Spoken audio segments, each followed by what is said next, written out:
বাঙালির জীবনে ভ্রমণ শুধু একটি বিনোদন নয়, এটি যেন এক চিরায়ত অভ্যাস, এক গভীর ভালোবাসা। বাঙালি ঘুরতে যাওয়া মানে শুধু দর্শনীয় স্থান দেখা নয়, এর সাথে জড়িয়ে আছে নতুন অভিজ্ঞতা সঞ্চয় করা, অচেনা মানুষের সাথে পরিচিত হওয়া, আর প্রতিদিনের একঘেয়েমি থেকে ক্ষণিকের জন্য মুক্তি পাওয়া।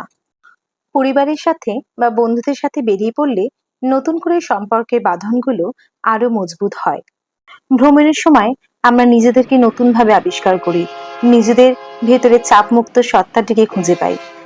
ফিরে আসার পর এই স্মৃতিগুলোই আমাদের মনকে অনেক দিন তরতাজা রাখে।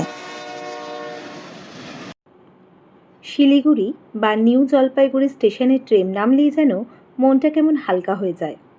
বাঙালির জীবনে পাহাড়ের এক অন্যরকম টান। কর্মব্যস্ত জীবন থেকে ক্ষণিকের বিরতি নিয়ে পাহাড়ের কোলে আশ্রয় খোঁজা বাঙালির চিরায়ত অভ্যাস। আমরাও তার ব্যতিক্রম হয়নি, আমরাও বেরিয়ে পড়েছি, চলে এসেছি শিলিগুড়ি স্টেশনে। এবার দেখা যাক কোথায় যাচ্ছি আমরা, দেখতে থাকো। পাহাড় মানে শুধু প্রাকৃতিক সৌন্দর্য নয়, বাঙালির কাছে এক নস্টালজিয়া। বাঙালির কাছে পাহাড় মানে শুধুই দার্জিলিং না, পাহাড় মানে কালিম্পং, লেকটা জগৎ বা শান্ত ডুয়ার্স অথবা সিকিম। ঠিক, আমরা সবাই যাচ্ছি সিকিমের দিকে। আমরা যাচ্ছি ওয়েস্ট সিকিম, পেলিংয়ের দিকে। এখন পাহাড়ের গা বেয়ে চলা নদীগুলো এক অন্যরকম শান্তি এনে দেয়। এখানে মেঘ আর রোদ্দুরের লুকোচুরি খেলা মনকে আরও সতেজ করে তোলে। পাহাড় মানে একটা শান্তি, এক ফালি মুক্তি।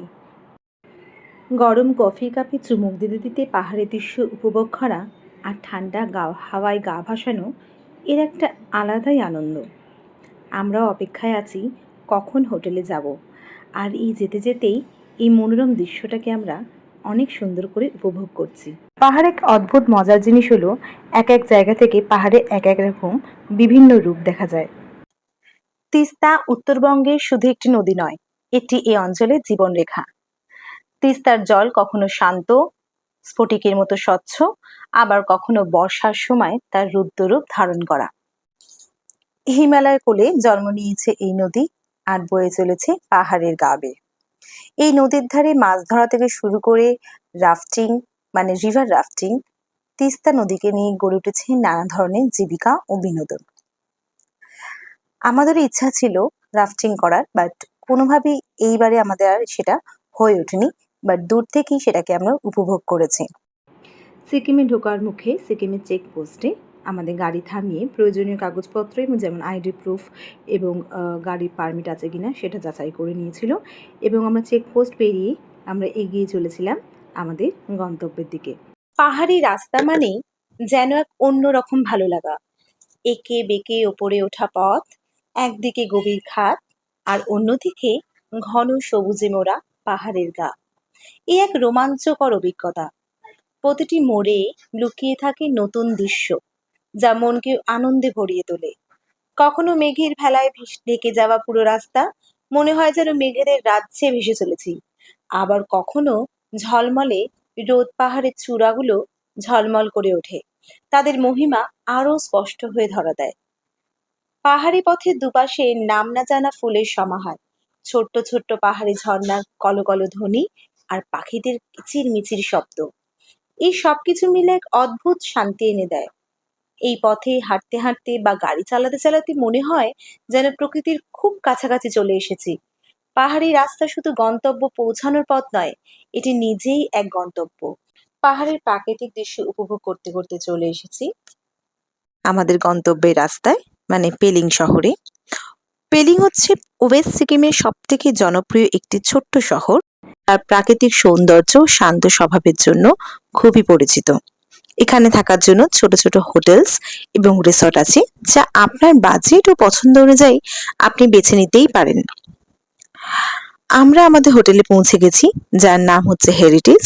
এখানে মানুষের ব্যবহার এবং আপ্যায়ন অত্যন্ত সুন্দর। আমরা সবাই জানি পাহাড়ি মানুষের মন ভীষণ ভালো হয়, তাই আমাদের লাগেজ নিয়ে আমরা আমাদের রুমের দিকে চলে যাচ্ছি।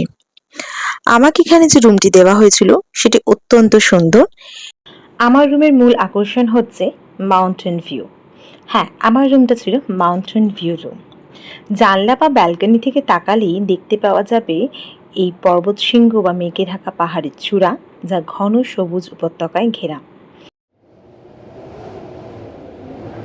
এই যে চলে এসেছে আমাদের চা এবং কিছু স্ন্যাক্স। একটা ভেজ স্ন্যাক্স দিয়ে আমাদেরকে ইভিনিং ওরা ওয়েলকাম করেছিল এবং আমরা বেরিয়ে পড়েছিলাম আমাদের আশেপাশে মার্কেটেতে।